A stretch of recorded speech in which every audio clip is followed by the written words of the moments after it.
May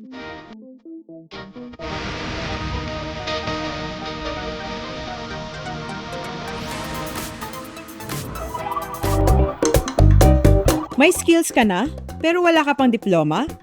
Bridge the gap through the Expanded Tertiary Education Equivalency and Accreditation Program o ETIAP.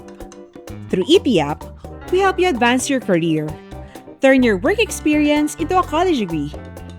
Kung ikaw ay Filipino citizen, 23 years old pataas, Tech Voc o high school graduate or college undergraduate at may at least 5 years relevant work experience, pwede ka sa ETIAP. Simple lang ang proseso. Pumili ng CHED-deputized higher education institution at degree program na akma sa iyong karanasan. Mag-inquire at mag-apply sa school, isubmit ang requirements, at sumailalim sa assessment at evaluation. Ano-ano ang mga kailangan? Ihanda ang inyong application form, resume o CV, certificates of employment, portfolio of experiences, at academic records para sa mabilis na proseso.